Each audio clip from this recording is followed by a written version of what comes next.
लद्दाख के जाने माने शिक्षाविद और जलवायु कार्यकर्ता सोनम वांगचुक की अनिश्चितकालीन भूख हड़ताल लगातार 17वें दिन में प्रवेश कर गई।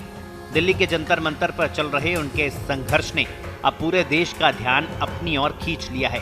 कॉकरोच जनता पार्टी के संस्थापक अभिजीत दीपके ने मंगलवार को वांगचुक की बिगड़ती सेहत का ताज़ा स्वास्थ्य बुलेटिन साझा किया, जिसके बाद उनके शुभचिंतकों की चिंता और भी बढ़ गई है।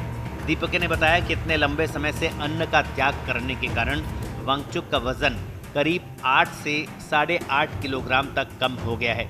उनका ब्लड प्रेशर 109 और 70 पर आ गया है और ब्लड ग्लूकोज लेवल गिरकर खतरनाक रूप से 67 mg/dl तक पहुंच गया है। स्वास्थ्य की इस गंभीर और चिंताजनक स्थिति को देखते हुए अब कई बॉलीवुड हस्तियां उनके समर्थन में आगे आई है और उन्होंने भारत सरकार से इस मुद्दे पर तुरंत बातचीत शुरू करने की अपील की है। बॉलीवुड की जानी मानी दिग्गज अभिनेत्री जीनत अमान, अभिनेता अभय देओल और कई अन्य सितारों ने केंद्र सरकार से इस संवेदनशील मामले में खुला संवाद करने का आग्रह किया है। जीनत अमान ने अपने इंस्टाग्राम अकाउंट पर सोनम वांगचुक की एक तस्वीर साझा करते हुए एक विस्तृत और भावुक पोस्ट लिखा। उन्होंने लिखा, आज मेरे विचार देश की राजधानी की ओर है, जहां सोनम वांगचुक की अनिश्चितकालीन भूख हड़ताल अपने 17वें दिन में प्रवेश कर रही है। मैंने एक खबर में पढ़ा कि उनकी मांसपेशियां कमजोर होने लगी है और वे असहनीय दर्द से गुजर रही हैं। जब उनसे उनका अनशन खत्म करने का आग्रह किया गया तो उन्होंने कहा कि मुझसे अनशन खत्म करने के लिए मत कहिए, इसके बजाय सरकार से पूछिए कि वे हमसे संवाद क्यों नहीं कर रहे हैं। जीनत अमान ने आगे कहा कि वांगचुक कोई साधारण व्यक्ति नहीं है, बल्कि सैकमॉल के संस्थापक, आइस स्तूप के आविष्कारक, लद्दाख में शिक्षा सुधारों के अग्रदूत और एक बेहद समर्पित पर्यावरण और सामुदायिक कार्यकर्ता हैं। उन्होंने याद दिलाया कि बॉलीवुड की सबसे चर्चित फिल्म 3 इडियट्स में आमिर खान की ओर से निभाया गया लोकप्रिय किरदार फुंगसुक वांगडू इन्हीं से प्रेरित है। अभिनेत्री ने चिंता जताते हुए कहा कि हमें एक ऐसा समाज नहीं बनना चाहिए जो चुपचाप बैठकर अपने देश के महानतम विचारकों में से एक को दांव पर लगते हुए देखे।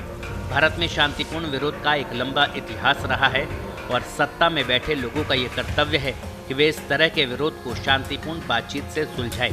वहीं अभिनेता अभय देओल ने भी अपने सोशल मीडिया हैंडल पर वांगचुक की एक चिंताजनक तस्वीर साझा की और केवल एक टूटे हुए दिल के इमोजी के साथ अपनी गहरी फिक्र जाहिर की। इस बीच दिग्गज अभिनेता नसीरुद्दीन शाह, उनकी पत्नी और अभिनेत्री रत्ना पाठक शाह, जानी मानी लेखिका अरुंधति रॉय और प्रसिद्ध अर्थशास्त्री जयंती घोष सहित कई अन्य प्रमुख लोगों ने एक संयुक्त बयान जारी किया है।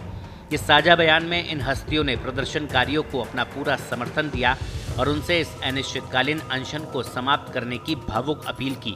हस्ताक्षरकर्ताओं ने अपने बयान में कहा कि वे कॉकरोच जनता पार्टी के आंदोलनकारियों का आभार व्यक्त करते हैं, जिन्होंने सरकार के खिलाफ इस मुहिम का नेतृत्व किया। वहीं फिल्म 3 इडियट्स में चतुर का मशहूर किरदार निभाने वाले अभिनेता ओमी वैद्य ने भी एक वीडियो जारी कर वांगचुक के प्रति अपना पूर्ण समर्थन व्यक्त किया है। उन्होंने कहा कि फुंगसुक वांगडू को मरने मत देना। आपको बता दें, मेडिकल प्रवेश परीक्षा नीट में हुई कथित धांधली और अनियमितताओं को लेकर दिल्ली के जंतर मंतर पर कॉकरोच जनता पार्टी का विरोध प्रदर्शन पिछले 24 दिन से जारी है। 59 वर्षीय शिक्षा सुधारक सोनम वांगचुक 28 जून को इस विरोध प्रदर्शन में शामिल हुए थे और उन्होंने सीजेपी के आंदोलन को मजबूती देने के लिए अनिश्चितकालीन भूख हड़ताल शुरू कर दी थी। पिछले 17 दिन से उनकी भूख हड़ताल जारी है। ऐसे में उनकी तबीयत भी तेजी से बिगड़ रही है। उनकी मांग है कि सरकार उनकी बात और मांगों को सुने। उनकी एक मांग शिक्षा मंत्री धर्मेंद्र प्रधान का इस्तीफा है। ब्यूरो रिपोर्ट, पत्रिका।